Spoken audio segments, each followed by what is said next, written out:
Assalamualaikum warahmatullahi wabarakatuh. Soleh-solehah, bagaimana kabarnya hari ini?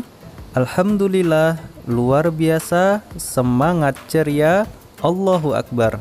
Nurul Fikri, yes, yes, yes. Sebelum kita memulai pembelajaran pada hari ini, marilah kita membaca doa bersama-sama agar Allah memberikan kita ilmu yang bermanfaat. Bismillahirrahmanirrahim. Rabbi zidni ilma warzuqni fahma. Amin ya rabbal alamin. Hari ini kita akan belajar tentang kisah teladan Nabi Yusuf alaihissalam. Mari soleh-solehah kita simak videonya. Nabi Yusuf alaihissalam.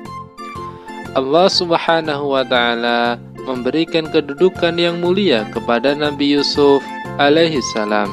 Nabi Yusuf juga diberi ilmu berupa tafsir mimpi.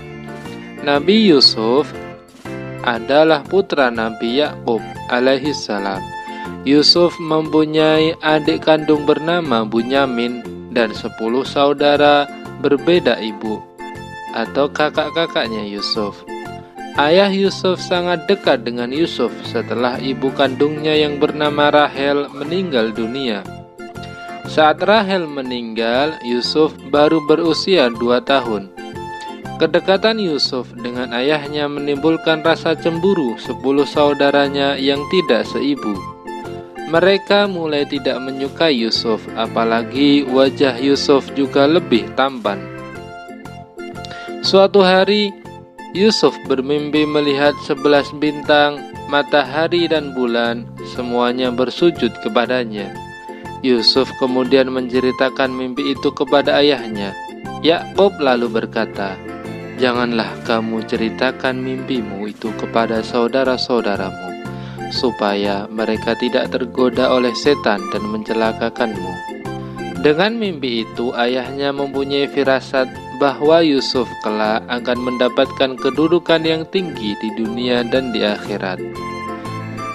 Pada suatu hari, saudara-saudara Yusuf menghadap Yakub dan meminta izin akan mengajak Yusuf bermain-main di hutan. Sang ayah berkata, "Janganlah mengajak Yusuf ke hutan, nanti ada serigala, dia masih kecil." Namun akhirnya mereka berhasil membujuk ayahnya. Saudara-saudaranya Yusuf merencanakan untuk membunuh Yusuf. Salah satu kakak Yusuf berpendapat agar jangan membunuh Yusuf, tetapi membuangnya saja ke dalam sumur. Yusuf dibawa ke hutan mendekati sumur tempat para pedagang sering mampir mengambil air. Mereka pun membuang Yusuf ke dalam sumur.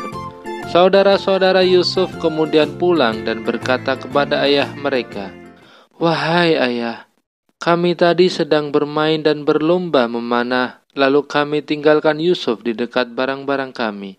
Tiba-tiba dia dimakan serigala. Apakah ayah tidak percaya kepada kami?" Mereka menunjukkan bekas baju Yusuf yang berlumuran darah palsu. Ayahnya berkata, "Sebenarnya hanya dirimu sendirilah yang memandang baik urusan buruk itu. Hanya bersabar adalah yang terbaik bagiku, dan kepada Allah saja aku memohon pertolongannya terhadap apa yang kamu ceritakan." Tak lama kemudian, ada saudagar yang melewati sumur itu dan mampir untuk mengambil air. Ketika menurunkan timbanya, Nabi Yusuf alaihissalam berpegangan pada timba dan ikut ditarik ke atas. Saudagar itu terkejut bukan kepalang, mendapati anak kecil bergelantungan di timbanya. "Oh, ini adalah seorang anak yang bisa kita bawa dan kita jual sebagai barang dagangan." Sesampainya di pasar, Yusuf dijual. Pembelinya adalah pengusaha di negeri itu. Sang pembeli meminta kepada istrinya Zulaikha agar memperlakukan Yusuf dengan baik. Waktu berjalan terus, lambat laun Yusuf menjadi pemuda yang cerdas. Pada suatu hari, raja bermimpi melihat 7 ekor sapi betina yang gemuk dimakan oleh 7 ekor sapi betina yang kurus, 7 tangkai gandum yang hijau dan 7 tangkai gandum lainnya yang kering. Raja segera mengumpulkan para penasehat untuk menjelaskan makna mimpinya. Namun tak seorang pun bisa menjelaskan makna mimpi itu. Seorang pelayan melapor kepada raja, "Baginda, saya punya informasi tentang orang yang pandai menjelaskan mimpi, maka utuslah aku kepadanya." Pelayan kemudian diperbolehkan menemui Yusuf di penjara dan menceritakan perihal mimpi raja. Ketika itu Yusuf sedang dimasukkan ke penjara meskipun tidak bersalah. Yusuf menjelaskan kepada raja, "Hendaklah kalian bercocok tanam 7 tahun berturut-turut. Kemudian ketika kalian panen, hendaklah menyimpan makanan dengan cara membiarkan tangkainya, kecuali sedikit untuk dimakan. Sebab setelah 7 tahun itu akan datang 7 tahun kemudian masa yang amat sulit. Pada masa sulit tersebut, kalian akan menghabiskan simpanan makanan sebelumnya. Setelah itu akan datang tahun di mana manusia diberi hujan dengan cukup dan mereka memeras anggur." Raja tertegun dengan penjelasan Yusuf yang masuk akal. Kemudian raja mengangkat Yusuf sebagai pejabat negara urusan pangan. Mulailah Nabi Yusuf alaihissalam menjadi pejabat keuangan. Lalu datanglah masa sulit sebagaimana mimpi yang ditafsirkan Yusuf. Orang mulai memburu bahan makanan dan berduyun-duyun datang ke gudang makanan yang disediakan kerajaan. Tampak di antara mereka adalah saudara-saudara Yusuf.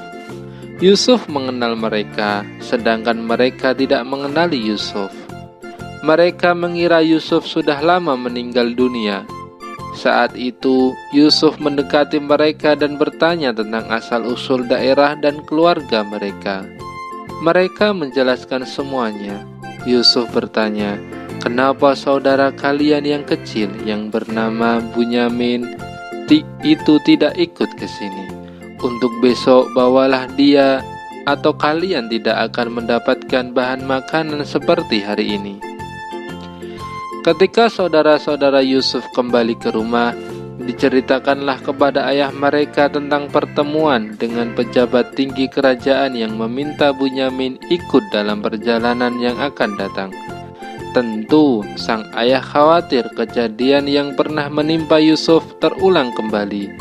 Namun karena persoalan makanan sangat penting, akhirnya Bunyamin diizinkan untuk ikut.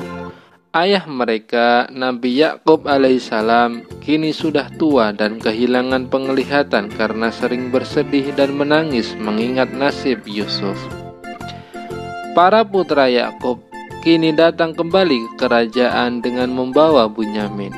Di tengah kesibukan menumpuk bahan makanan, Yusuf secara diam-diam menghampiri Bunyamin dan membisikinya, "Wahai Bunyamin, sesungguhnya aku adalah saudaramu, Yusuf. Allah telah melindungiku dan memberi kekuatan. Nanti akan kususun rencana agar kamu tertinggal di kerajaan ini dan saudara-saudaramu biarkan pulang ke rumah." Yusuf kemudian secara sembunyi memasukkan gelas emas milik kerajaan ke dalam kantong milik Bunyamin. Ketika mereka akan meninggalkan istana raja, tiba-tiba pengawal istana mengumumkan telah terjadi pencurian piala dan mencegat semua kafilah. Saudara-saudara Yusuf bersumpah bahwa mereka tidak datang untuk mencuri. Namun sayang, ternyata para pengawal kerajaan menemukan piala itu di dalam kantung Bunyamin. Bunyamin pun ditahan dan saudaranya yang lain dipersilahkan pulang. Saudara-saudara Yusuf alaihissalam kemudian kembali kepada ayah mereka di Palestina tanpa Bunyamin. Mereka mengabarkan apa yang telah terjadi.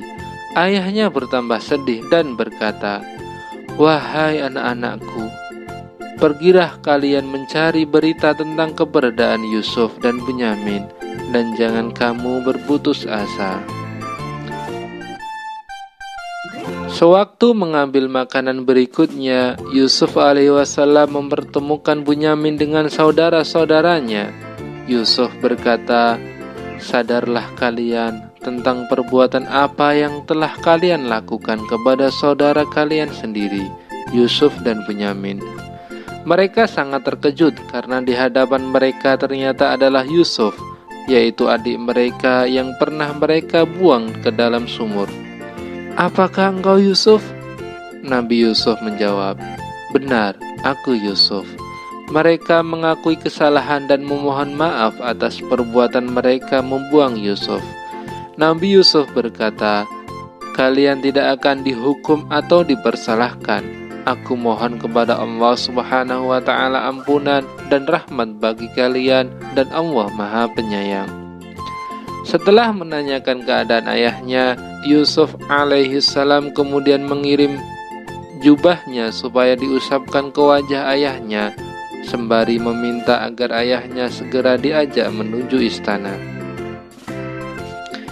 Sebelum sampai ke rumah, ayah mereka berkata bahwa sesungguhnya aku telah mencium keberadaan Yusuf yang masih hidup.